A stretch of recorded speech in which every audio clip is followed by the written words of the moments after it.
ചരക്ക് കപ്പലിന് നേരെ ഉണ്ടായ ആക്രമണത്തിൽ മലയാളിയടക്കം 10 നാവികർ കൊല്ലപ്പെട്ട സംഭവം രാജ്യത്തെ ആകെ നടുക്കിയിരിക്കുകയാണ്. കാസർഗോഡ് വെള്ളരിക്കുണ്ടിലെ വാലിപ്ലാക്കൽ അഖിൽ ജോയ് എന്ന 26 വയസ്സുകാരനാണ് മരിച്ചത്. വെള്ളരിക്കുണ്ടിലെ ജോയൻ സാലി ദമ്പതികളുടെ ഏക മകനാണ്. ലീവിന് നാട്ടിൽ വന്ന് വിവാഹമുറപ്പിച്ച് 1 മാസം മുമ്പാണ് അഖിൽ തിരിച്ചുപോയത്. ഗോൾഡൻ ലിയോ എന്ന കപ്പലാണ് ആക്രമിക്കപ്പെട്ടത്.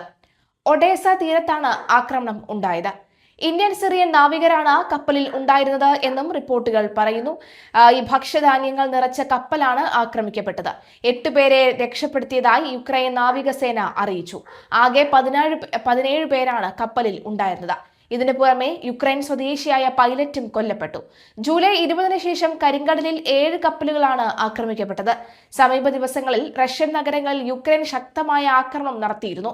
കപ്പലിന് നേരെയാണ് റഷ്യൻ ക്രൂയിസ് മിസൈലുകൾ ഉപയോഗിച്ചാണ് റഷ്യ ആക്രമണം നടത്തിയത്. കഴിഞ്ഞ കുറച്ചാഴ്ചകളായി ഒഡേസ മേഖലയിൽ തുടർച്ചയായ റഷ്യൻ ആക്രമണങ്ങൾ ഉണ്ടാകുന്നുണ്ട്.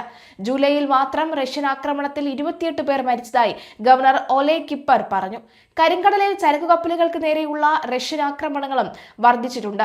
യുക്രൈന്റെ കാർഷിക കയറ്റുമതിയുടെ 2/3 ഭാഗവും ഈ പാത വഴിയാണ് കടന്നുപോകുന്നത്. റഷ്യയ്ക്ക് നേരെ യുക്രൈനും ആക്രമണം ശക്തമാക്കി.